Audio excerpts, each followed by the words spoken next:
हमारे चैनल को सब्सक्राइब करें और बेल नोटिफिकेशन को ज़रूर दबाएं। ज्योतिष रतन लाइव चैनल के इस कार्यक्रम में दर्शकों आपका बहुत बहुत हार्दिक स्वागत। मैं हूं आचार्य पंडित सर्वदानंद शर्मा। मेरी ओर से भी आप सभी को बहुत बहुत प्यार भरा नमस्कार। आज मित्रों आपके साथ चर्चा जो करने जा रहे हैं हम, ये सितंबर का जो महीना आने वाला है 2020, उस सितंबर माह के राशिफल की चर्चा आपसे हम करेंगे। 12 राशियों के जातकों की, अलग अलग राशियों की चर्चा आपके साथ की जाएगी। और जैसा कि आप जानते हैं, जो हमारा तरीका है राशिफल की चर्चा करने से पहले हम आपको ग्रहों की जो वर्तमान में गोचर में स्थिति होती है उससे जरूर अवगत कराते हैं। हमारा ये मानना है व्यक्तिगत तौर पर कि इस विषय में आपको जानकारी हमारे विचार से बहुत आवश्यक है होना, कि ताकि आपको भी ये पता लग सके कि कौन से ग्रह इस समय गोचर में उनकी स्थिति क्या है, कहाँ उनका संचार हो रहा है, कब उनकी राशि परिवर्तन होगा, किस राशि से निकल करके किस राशि में जाएंगे, और कब वो अस्त होंगे, कब उदय होंगे, कब वक्री होंगे, कौन ग्रह किस ग्रह के साथ बैठेंगे, अपने शत्रु ग्रह के साथ, मित्र ग्रह के साथ। अब जो लोग इन चीजों को समझना नहीं चाहते हैं, तो यही कहा जा सकता है कि फिर तो ज्योतिष से संबंधित जानकारी प्राप्त करने में उनकी कोई रुचि नहीं है। लेकिन अगर थोड़ा सा भी आपको इस विषय में इंटरेस्ट है, शौक है, तो आपकी जिज्ञासा अवश्य इस ओर होगी, ये जानने की कि ग्रहों की स्थिति क्या है इस माह। क्योंकि मुख्यतः जो भी हम ये राशिफल की चर्चा आपके साथ करते हैं, मेष राशि से मीन राशि तक, ये इन ग्रहों का ही जो परिणाम निकल करके आते हैं स्थिति के अनुसार, उसी की चर्चा आपसे करते हैं। ये ग्रह ही तो आपको फल देते हैं, तो इसीलिए इनके विषय में जानकारी होना, मैं समझता हूं, आप सभी जातकों के लिए आवश्यक है। तो चलिए आपके साथ जानकारी साझा करते हैं और ग्रहों की गोचर में वर्तमान में स्थिति के विषय में। तो सर्वप्रथम आरंभ करेंगे सूर्यदेव से।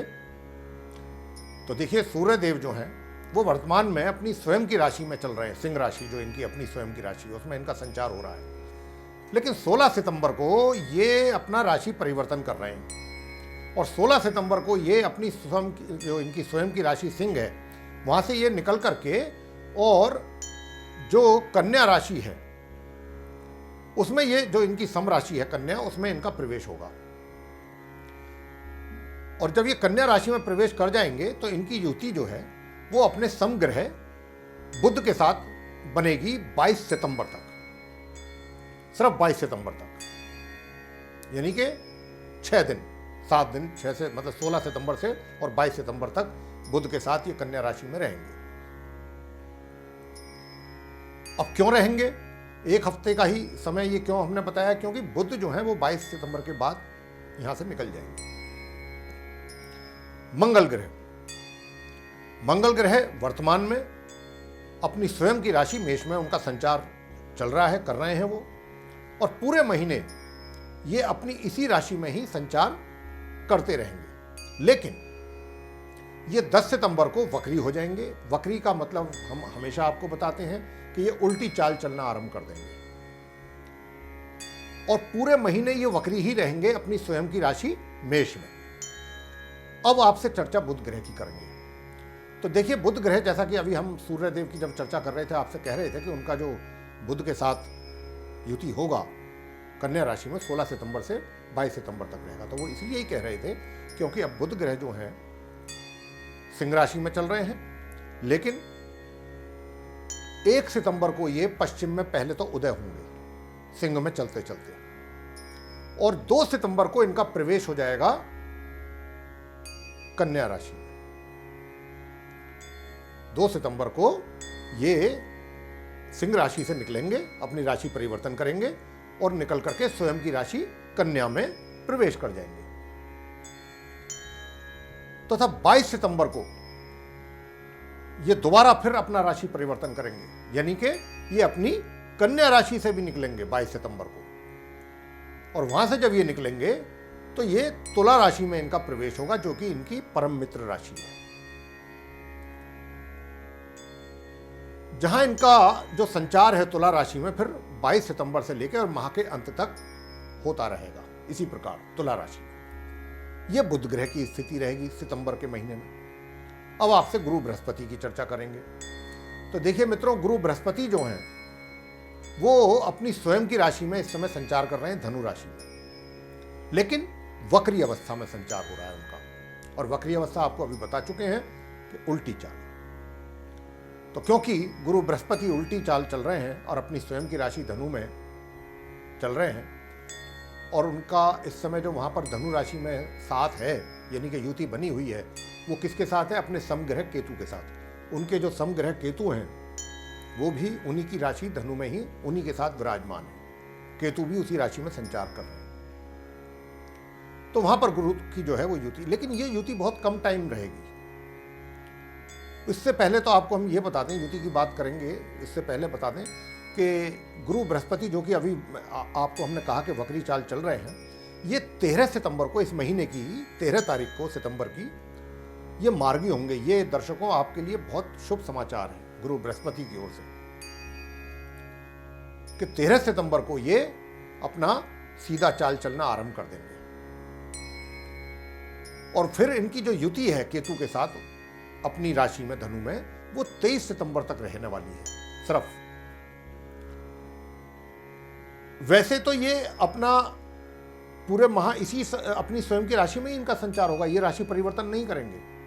राशि परिवर्तन होगा केतु का, वो हम आगे आपसे चर्चा करेंगे। तो हमने कहा कि 13 सितंबर को ये मार्गी होंगे और इनकी युति केतु के साथ इस सितंबर महीने की 23 तारीख तक रहने वाली है, धनु राशि में, अपनी राशि में गुरु की। तो अब आगे आपसे चर्चा करते हैं शुक्र ग्रह की। देखिए, शुक्र ग्रह जो हैं वो 1 सितंबर से अपनी शत्रु राशि कर्क में प्रवेश करने जा रहे हैं, अपनी मित्र राशि मिथुन से निकल करके। ये कर्क जो है ये इनकी शत्रु राशि कहलाती है शुक्रदेव की। तो शुक्राचार्य जी जो हैं वो 1 सितंबर से अपनी राशि परिवर्तन करेंगे, मिथुन से निकलेंगे और शत्रु राशि कर्क में प्रवेश इनका होगा उदय एवं मार्गी अवस्था में। ना तो ये अस्त हैं, ना ये वक्री हैं, बिल्कुल उदय हैं, मार्गी अवस्था में, बिल्कुल एकदम सही स्थिति में है। और इसी महीने फिर ये दोबारा भी अपना राशि परिवर्तन करेंगे शुक्रदेव। ये इस महीने की, सितंबर महीने की 28 तारीख को ये अपनी शत्रु राशि कर्क से भी निकलेंगे और अपनी शत्रु राशि सिंह में प्रवेश करेंगे, यानी कि सूर्य के घर में प्रवेश करेंगे 28 सितंबर को शुक्र। शनि अपनी स्वयं की राशि मकर में, अपने घर में है, अपनी राशि में है, मकर राशि में है शनिदेव, लेकिन क्या है? वक्री अवस्था में है, उल्टी चाल चल रहे हैं। और पूरे माह इनका अपनी इसी राशि में ही संचार मकर राशि में चलता रहेगा। लेकिन 29 सितंबर यानी माह के बिल्कुल अंत में जाकर 29 सितंबर को ये मार्गी होने जा रहे हैं, यानी कि सीधी चाल चलना आरंभ कर देंगे। और दर्शकों, ये भी आपके लिए शुभ समाचार है।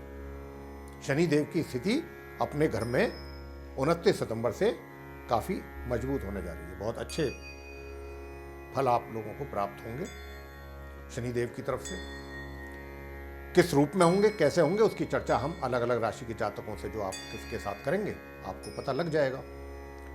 अब आगे आपको हम राहु के विषय में बताने जा रहे हैं कि राहु ग्रह जो है ये वर्तमान में अपनी जो इनकी उच्च राशि है मिथुन, उसमें इनका संचार हो रहा है।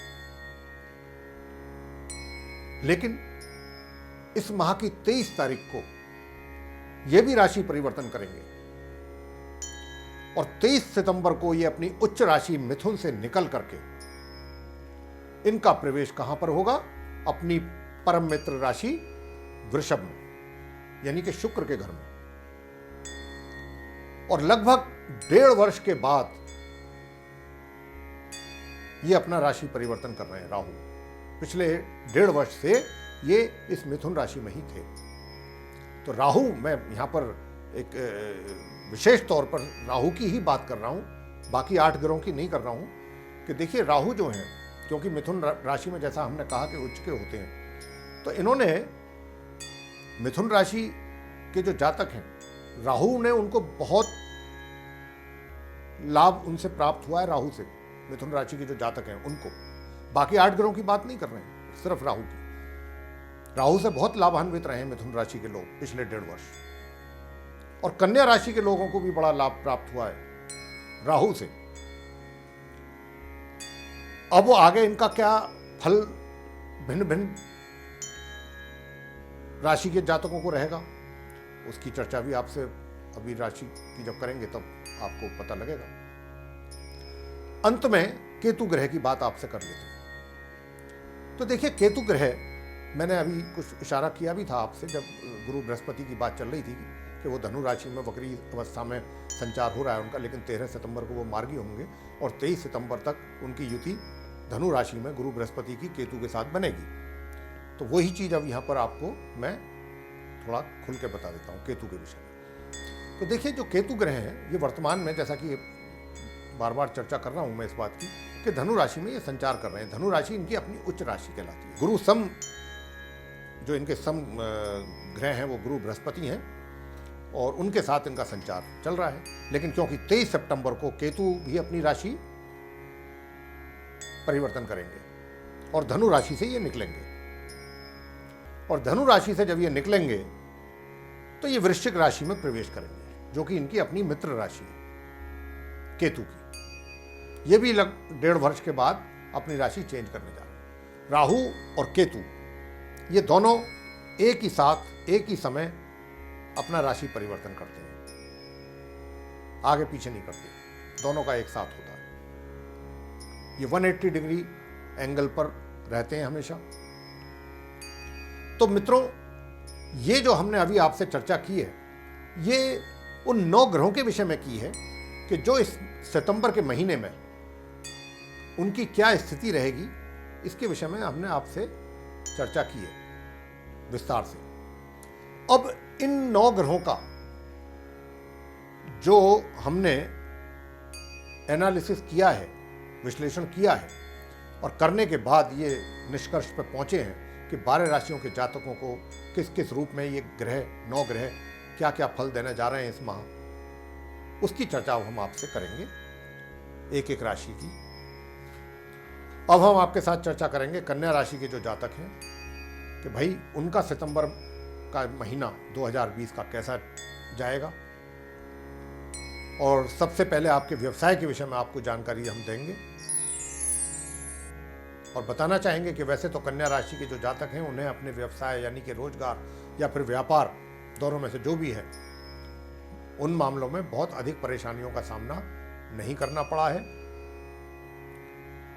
पिछले काफी समय से, क्योंकि राहु जो है वो उच्च की स्थिति के कारण अपने कार्य क्षेत्र में आपने सफलता ज़्यादा प्राप्त की है। और अभी यह स्थिति इस महीने की 23 तारीख तक ऐसे ही बनी रहने वाली है राहु की। ये आपको लाभ देते रहेंगे जब तक रहेंगे 23 सितंबर तक। इसके अतिरिक्त एक बहुत ही सुंदर राजयोग का भी निर्माण हो रहा है आपके कुंडली में, आपके राशि में, जिसके फलस्वरूप चाहे आप रोजगार में हैं या फिर व्यापार जो भी कर रहे हैं आप, 22 सितंबर तक आपके लिए पूर्णतया सफलता वाला समय होगा। 22 सितंबर तक आप इस अवधि में उन्नति की ओर अग्रसर होंगे, या फिर दूसरे शब्दों में यह भी कह सकते हैं कि अपनी तीव्र बुद्धि और ज्ञान के द्वारा आप अधिक सफल होंगे। आप अपनी चतुराई, अपनी सूझबूझ का भी पूरा सदुपयोग करेंगे। आपकी योग्यता की लोगों के द्वारा प्रशंसा होगी, आपके टैलेंट की प्रशंसा होगी, और इस अवधि में आपकी व्यापारिक बुद्धि की जो क्षमता है उसमें भी तीव्रता के साथ वृद्धि होगी। और हम आपको यही सुझाव देंगे कि इस अवधि का जितना से ज़्यादा लाभ आप प्राप्त कर सकते हैं करने की कोशिश कीजिएगा। ऐसे सुयोग, इतने अच्छे योग बहुत ही कम बनते हैं। तो ग्रहों के द्वारा इस अवधि में आपका अपने कार्य क्षेत्र में प्रभाव पूर्ण रूप से बना रहेगा तथा कोई आश्चर्य नहीं कि आपको अपने द्वारा किए गए उत्कृष्ट कार्यों के लिए सम्मानित भी किया जाए। कोई इसमें अचरज की बात नहीं है। वैसे भी आपके मान सम्मान में वृद्धि बनी रहेगी और वृद्धि भी होगी। अंत में यही कहना चाहेंगे कि रोजगार एवं व्यापार की दृष्टिकोण से यह माह आपके लिए बहुत उत्तम है। वित्तीय स्थिति,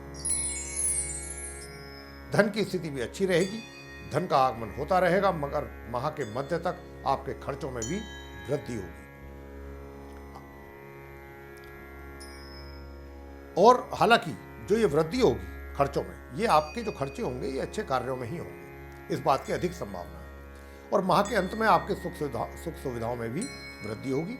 और इस माह जो लोग शेयरों के काम के साथ जुड़े हैं, शेयर मार्केट के साथ जुड़े हैं, ये समय उनके शेयरों में भी उन्हें अच्छी कमाई कराने का अवसर प्राप्त हो सकता है, अगर वो करना चाहें तो। ये मतलब हम जो कहना चाहते हैं वो ये कहना चाहते हैं कि यह अवसर शेयर मार्केट से जुड़े लोगों के लिए बड़ा अच्छा रहेगा कमाई के लिए। तो ये था वित्तीय स्थिति। प्रेम संबंध, इस माह आपके प्रेम संबंधों में तो सफल होने का कोई योग नहीं दिखाई दे रहा है मित्रों, मगर बीच बीच में बिना गंभीरता के हल्के फुल्के ढंग से जो प्रेम प्रदर्शित करते हैं, जिसको हम अंग्रेजी में फ्लर्ट कह देते हैं, उसके कुछ ज़्यादा संभावना दिखाई दे रही है। उसके अवसर आपको प्राप्त होंगे और वो आप करेंगे भी। आगे आपसे चर्चा करेंगे आपसे आपके पारिवारिक संबंधों के विषय में। तो बताना चाहेंगे कि मित्रों, इस माह उत्तरार्ध तक आपके अपने पारिवारिक संबंध सामान्य बने रहेंगे, बीच बीच में यदा कदा थोड़ा बहुत तनाव या मतभेद के अतिरिक्त, लेकिन माह उत्तरार्ध से अंत तक संबंधों में कुछ मजबूती अवश्य आएगी। विवाहित व्यक्तियों के वैवाहिक जीवन में थोड़ा नरम थोड़ा गर्म इस प्रकार की स्थिति बनी रहेगी पूरे माह। शिक्षा प्राप्त कर रहे छात्रों को इस पूरे माह सामान्य या सामान्य से कुछ नीचे स्तर पर जाकर परिणामों की प्राप्ति होगी। यह स्थिति इस ओर इशारा करती है कि छात्रों को अपनी शिक्षा को लेकर गंभीरता पूर्वक प्रयास करने की आवश्यकता है। संतान, माता पिता को उनकी संतान के द्वारा भी सामान्य परिणामों की प्राप्ति होगी ही। स्थिति में अधिक सुधार आने वाले महीने से आपको आरंभ होता दिखाई देगा कि ये जो वर्तमान का जो समय है माता पिता के लिए थोड़ा तनाव युक्त रहेगा। स्वास्थ्य, माह के आरंभ से मध्य के बीच स्वास्थ्य प्रभावित रह सकता है, लेकिन माह मध्य के उपरांत इसमें कमी आएगी। और आप अपने स्वास्थ्य को लेकर यही हम आपसे कहने जा रहे हैं कि लापरवाही ना करें। वैसे भी आप तो जानते हैं कि इस समय पूरे विश्व में क्या माहौल बना हुआ है वायरस को लेकर के, तो इसलिए आपको ये सुझाव देंगे कि अपने स्वास्थ्य को लेकर के सचेत रहें। उपाय, मंगलवार के दिन संध्या काल में ऐसे कौन से उपाय आपने करने हैं मित्रों जिनका आपको पूर्णतया इस महीने लाभ प्राप्त होगा हर क्षेत्र में। तो सर्वप्रथम तो आपको बताना चाहेंगे कि मंगलवार के दिन संध्या काल में हनुमान जी की पूजा अवश्य करें शुभ परिणामों की प्राप्ति के लिए। प्रसाद चढ़ाएं मंगलवार के दिन मीठे का, जैसे कि मोतीचूर के लड्डू। इसके अतिरिक्त हनुमान जी की प्रतिमा के समक्ष सरसों के तेल का दीपक अवश्य जलाएं तथा वहां बैठ करके आप हनुमान चालीसा, हनुमान स्तोत्र आदि का पाठ करें। अब जो छात्र लोग हैं उनको क्या करना है? छात्र लोग इस मंत्र का अगर जाप करेंगे तो उन्हें शिक्षा प्राप्ति में लाभ होगा। और मंत्र बड़ा सिंपल साधारण मंत्र है माँ सरस्वती जी का। इस मंत्र का आप 1 माला या 3 माला समय अनुसार प्रतिदिन करें। और मंत्र ये है, ओम ऐं ह्रीं श्रीं वाग्देव्यै सरस्वत्यै नमः। ये है मंत्र, ये करना है आपने 1 माला या 3 माला प्रतिदिन। और शनिवार के दिन संध्या काल में पीपल के वृक्ष के नीचे जाकर के सरसों के तेल का दीपक जलाना है, साथ में परिक्रमा करनी है। हो सके तो काली उड़द के कुछ दाने डाल के वो भी चढ़ा दीजिए। और हाथ जोड़ करके, माथा टेक करके आइए। ये छोटे छोटे उपाय हैं, ये आप करिए और निश्चित रूप से आपको इनका लाभ प्राप्त होगा। तो मित्रों, आप कन्या राशि के जातकों का ये माह सितंबर 2020 का था राशिफल। आपको पसंद आया तो इसे लाइक कीजिए, शेयर कीजिए तथा चैनल को भी सब्सक्राइब करना ना भूलें। साथ ही जो बेल आइकन है उसको भी अवश्य दबाएं, ताकि जो भी हमारे नए कार्यक्रमों के वीडियोस हैं वो भी आप तक आसानी से पहुंच सकें और आप समय अनुसार उन सभी कार्यक्रमों का भी लाभ प्राप्त कर सकें। इसी के साथ बहुत बहुत धन्यवाद। जय माता दी।